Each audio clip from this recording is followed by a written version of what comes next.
Kita lanjutkan closing statement ke Bung Andi Azwan, silakan. Ya, terima kasih Mas Aiman. Ya, kita juga merasa bahwa kita ini adalah masyarakat yang terus-menerus memperhatikan bagaimana seorang pemimpin kita, Presiden ke-7, ya diperolok, difitnah, dicemarkan nama baiknya, tapi kita tetap bersabar untuk itu. Karena kita semua menyerahkan kepada hukum yang berlaku untuk itu. Dan ketika, saya ulangi lagi, ketika saya di Lampung itu, begitu mereka geram, begitu mereka marah, dan menunjuk bahwa institusi seperti kepolisian, kejaksaan tidak bekerja dengan benar dengan itu. Dan kita harus memberikan penjelasan kepada mereka. Bayangkan hanya satu provinsi. Bagaimana dengan provinsi-provinsi lain? Karena mereka merasa Pak Jokowi ini sudah bekerja 10 tahun ya untuk membangun infrastruktur, membangun negara ini. Kok digitukan begitu loh. Ini suara hati masyarakat yang kecil ya, yang mereka ini merasa geram untuk itu. Kapan Mas Andi bahwasanya kasus ijazah asli Pak Jokowi yang dituduh palsu ini akan selesai?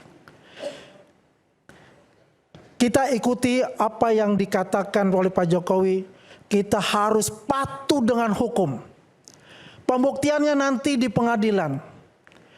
Beliau selalu mewanti-wanti kita jangan keluar dari hukum. Ikuti semua peraturan-peraturan hukum yang ada. Karena kita tahu Pak Jokowi juga mengatakan ijazah Pak Jokowi asli. Yang mereka katakan palsu itu pasti ada motif-motif tertentu di dalamnya. Ya tadi sudah dikatakan, kita tanyakan nanti dari salah satu pengacara itu kenapa Pak Jokowi dipecat dari PDIP. Ada korelasinya enggak? Nggak ada korelasi. Tapi kalau ada perkataan itu artinya ini sudah tersusupi dengan politik, keinginan politik, ya, untuk mempermalukan juga Pak Jokowi di situ gitu loh. Ini nggak ada korelasinya untuk itu, ya. Jadi di sini kami semua, ya, pendukung Jokowi, masyarakat, ya, seluruh Indonesia memang memantau terus kasus ini. Dan melihat bagaimana pergerakan-pergerakan yang di luar nalar pun ada di sana. Contohnya mengunjungi kuburan. Ya itu di luar nalar kita. Tidak ada kewarasan di sana dan tidak ada korelasinya juga dengan ijazah asli Pak Jokowi yang dituduh palsu ini. Nah sekarang sudah masuk di etapa terakhir. Ya inilah yang kita tunggu-tunggu. Ya saya berharap nanti Mas Roy tidak sakit lagi gitu loh. Dirawat di PPIP misalnya kan. Jadi segar bugar dan kita mendoakan Mas Roy ini segar bugar tetap ya hadir di dalam persidangan dan tetap semangat apapun keputusan dari pengadilan nantinya ya siap-siaplah. Dan karena saya punya keyakinan kalau untuk pra peradilan itu ya pasti akan ditolak atau NO dan Pak Jokowi akan hadir dalam nanti kalau menerima undangan dalam pokok perkara dan menerima undangan dari Pengadilan Negeri Jakarta Timur untuk itu. Jadi kami semua pendukung Pak Jokowi, Prabowo dan Gibran tetap solid, ya, tetap semangat, ya, bahwa Pak Jokowi adalah pemimpin yang terbaik untuk negeri ini. Terima kasih. Mas Roy terakhir. Oke. Baik. Assalamualaikum warahmatullahi wabarakatuh. Selamat malam semuanya. Saya sedikit akan mengurai kenapa ini bisa jadi panjang.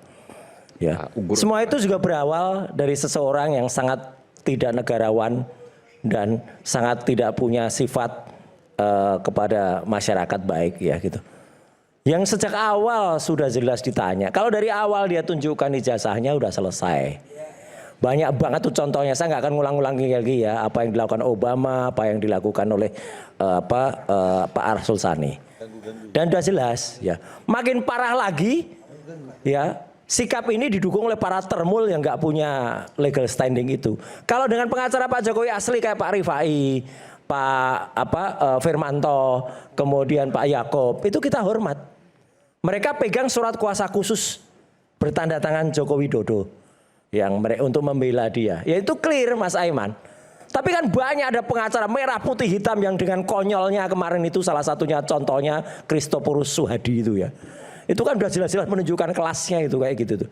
Apalagi yang di luar itu yang katanya tim hukum kok nggak punya tanda tangannya Jokowi itu gimana? Nggak ada surat kuasa khususnya ke mereka itu. Dia itu tahu jadi bahwa ini makin gaduh tuh karena ada kelompok-kelompok anasir kayak gini nih. Ya, kelompok-kelompok yang memang hanya meneriakkan yang pokoknya pejah gesang derek Jokowi gitu. Ya itu, nah itu Mbak Wuri tahu itu artinya. Ya artinya jelek apapun mau apapun pokoknya dibela. Nah salah satunya Mas Aiman, saya juga sekali lagi saya sangat upset malam hari ini. Orang yang saya harapkan datang, yang namanya sudah tertulis di mana-mana, Dr. Resmond Hasiolan Sianipar, dokter palsu itu gak hadir. Karena apa? Karena saya mau ingatkan dia soal laporan saya ke dia ini. Itu sudah jalan dan sudah sebentar lagi semua akan diklarifikasi. Ya, akan dipanggil dia di Polda Metro Jaya. Ya, jelas. Saya terus terang agak worry kenapa? Atau saya harus mengendal. Karena laporan dari pihak sana juga, Bil Fakih yang maling tiap maling, karena dia tuh kan ketahuan ijazahnya palsu. Ya, dari Yamaguchi itu palsu. Ini nggak jalan laporannya. Mungkin disuruh berhenti. Kan parah, makanya saya juga desak.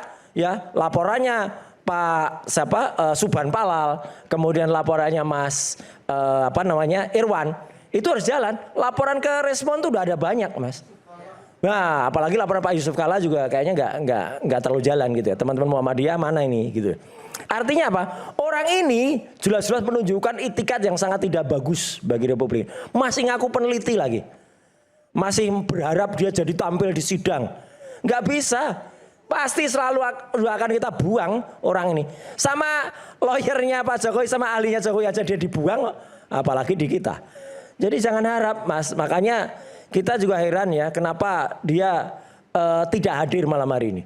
Ini adalah forum terbaik dia untuk membuktikan kalau dia mau hadir. Ya, Resmond, kamu tuh parah banget. Ya, dengan tidak hadir malam hari ini, seluruh rakyat Indonesia tahu kualitasmu. Ya, udah jelek banget. Kamu silakan ngomong di podcast, silakan juga ngomong menjelek-jelekan apapun yang kamu katakan menambah bukti kamu. Kamu sebentar lagi akan terima laporan yang lain. Ya, jelas itu. Jadi apa orang-orang kayak ginilah kualitasnya dari sebelah sono itu. Dan sekali lagi kami tetap yakin Mas Aiman, meskipun ini berat dan bahkan ada yang mengatakan 99,9% sidang Prapit ini akan kalah, nggak apa-apa. Menang kalah bagi kami bukan soal. Kami hanya ingin apa yang saya alami, penganiayaan seperti penculikan G30 SPK itu tidak terjadi pada orang lain. Gitu. Jadi kalau begitu kami sidang dan sidang ini orang akan bisa melihat dan itu akan menjadi koreksi yang sangat bagus bagi kepolisian Republik Indonesia. Juga bagi aparat yang lain agar tidak memberlakukan semena-mena. Katanya pakai kuhab baru ternyata pakai kuhab lama. Katanya semua sesuai dengan prosedur ternyata putusan pengadilan negerinya sudah kadaluarsa atau sudah lewat, sudah tahun lalu yang dipakai dan lain sebagainya. Jadi Mas Aiman, sekali lagi saya hanya pesan ya bahwa saya dengan tegar tetap akan terus menegakkan kebenaran. Dan insya Allah apa yang kita lakukan itu tidak akan pernah berhenti dan tidak akan pernah diam sepanjang seperti itu tetap kalau ini. Bumi gonjang ganjing, langit kelap-kelap. Langit kelap-kelip, teletabis lagi. Nggak usah ngomong. Jangan main teletabis. Udah gitu aja. Udah, Ijazahnya mana? Ijazahnya mana? Ini orang ini suruh diam. Ijazahnya mana? Ya. Ijazahnya tunjukin dong. Tunjukin ijazahnya. Jangan main itu aja. Katanya mau ijazah asli. Mana ijazahnya? Kualitas mulut. Mana ijazah aslinya? Mana? Ya. Mana ijazahnya? Petro. Ijazahnya nggak ada. Petro ini. Ijazahnya dikatakan sekarang kalah dengan Bima dengan ijazahnya. Ada Sengkuni. Tunjukin ijazahnya. Sengkuni. Hasiolan Sianipar ini ya. Mana? Ijazahnya tunjukin. Inilah orang-orang yang nggak punya otak, bisanya cuman ngomong aja. Ya. Jadi bumi gonjang-ganjing. Petro nanti akan terbukti ijazahnya Petro palsu ijazahnya. Sekian. Terakhir saya minta Pak Ugro aja. Petro palsu. Terima kasih Mas Saiman. Iya. Rekan-rekan sekalian di depan narasumber. Jadi saya tadi koreksi pertama, saya kaget waktu Mas Ade tadi mengatakan akan menjadi wasit ngawasi para hakim nanti. Jadi rupanya ini fungsi KY udah diambil alih komisi yudisialnya. Jadi hakim itu bebas, nggak usah diawasi, dia apapun itu independensi harus kita jaga. Yang pertama saya ingin jelaskan sedikit, jangan sampai terjadi lagi nanti ke depan apa yang dialami oleh Mas Roy sama Dr. Tifa. Jadi berkas perkara yang sudah P21 dan selama proses tersangka tidak ditahan, ya tersangka tidak ditahan, apabila akan pelimpahan tahap kedua, ya kan? Kalau penyidik tidak ada kekhawatiran melarikan diri dan menyatakan kooperatif, tidak perlu ditangkap dan ditahan. Itu peraturan Kapolri nomor 6 tahun 2019 ayat 2. Kalau mau dibuka nanti saya kirim WA-nya, bisa saya screenshot nanti saya kirim. Ya, jadi sebetulnya Kapolri tahun 2019 sudah menerbitkan peraturan Kapolri seperti itu. Nah, peraturan Kapolri ini pasti hal-hal yang sudah terjadi sebelum peraturan Kapolri ini diterbitkan seperti itu. Nah, kalau memang akan dilanjutkan penahanan, biasanya dari mulai penyidikan tadi sudah ditahan. Tapi ini waktu penahanan kan terbatas polisi, ya kan? Jadi jangan sampai lebih. Kalau misalnya proses berkas perkara yang cukup berat, kecuali memang itu pembunuhan dan sebagainya berat, itu masih minta perpanjangan dari pengadilan. Jadi waktu penahanan diukur, ya tidak sampai dikatakan kayak Mas Roy. Saya lihat surat perintah penahanan cantumkan P21. P21 hari Senin wajib lapor, hari Jumat ditangkap. Lah kan Senin wajib lapor lagi. P21-nya tanggal 30 April 2026. Perpanjangan durasi waktunya dari 30 April sampai tanggal 19 Juni ini sebetulnya melebihi